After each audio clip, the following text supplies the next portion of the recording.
Too many people set themselves too big a goal and fail or give up when they do not see results.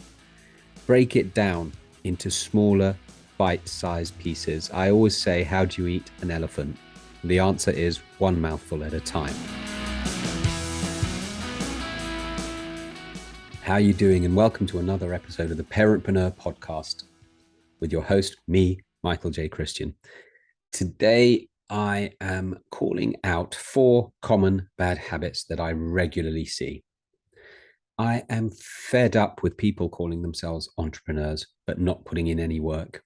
I'm fed up of seeing them talking and meeting in coffee shops and business centers and actually doing jack shit with that time. I am tired of people who plan, but never get past the planning stage. It is time to swap the chat and the planning for some action, my friends. Being an entrepreneur requires more than just a fancy title. It demands discipline, hard work, and dedication. You can't just declare yourself an entrepreneur and expect success to fall into your lap like a slice of cake.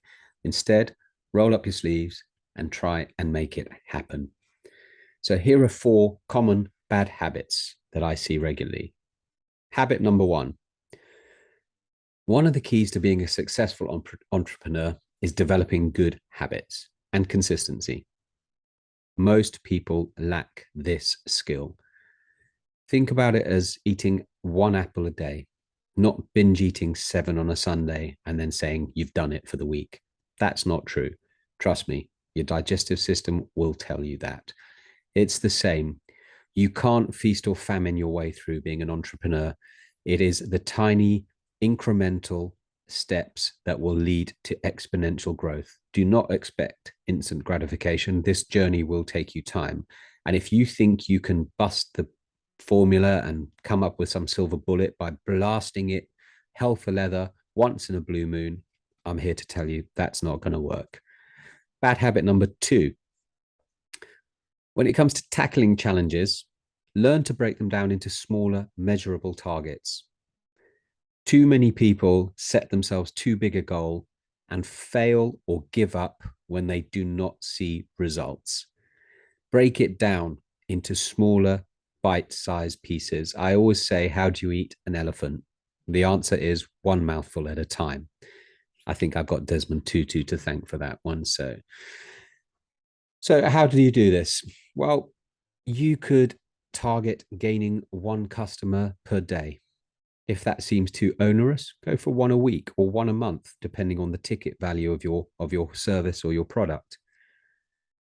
Or if you're going to be really sort of tentative about this, think about earning enough money to buy yourself a cappuccino each day. Hey, we all have to start somewhere. It doesn't matter where, just start. The journey of 1,000 miles and all that good stuff begins with the first step, right? Bad habit number 3. Unfortunately, some folks who claim to be entrepreneurs never make it past that planning stage. They spend all their time strategizing, ideating, and researching, but never taking any real action. They're constantly on message forums or on social media platforms saying, hey, how do I do this? What do you think? What's the best thing that you found to discover, X, Y, or Z?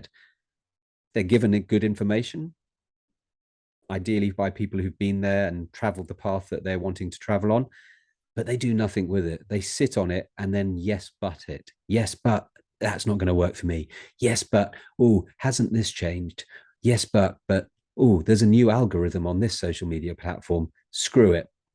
These people are like hamsters on a wheel, always moving, convincing themselves they're busy, but in reality, they're just going around in circles.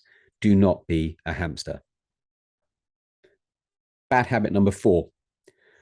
The truth is that the only way to really learn is by doing. Don't be afraid to take risks and make mistakes. As Michael Jordan said, you miss 100% of the shots that you do not take. I was told that the best way to learn something is to see, is to do, and then to teach. So step 1, see someone doing what it is that you want to do. Find someone who is successful at it, find someone who makes a living from doing it, and learn from them. It could be a direct mentor, it could be a vicarious mentor. It doesn't have to be someone even alive, but if they've done what you want to do, see how they did it. Then do what they did. Exactly.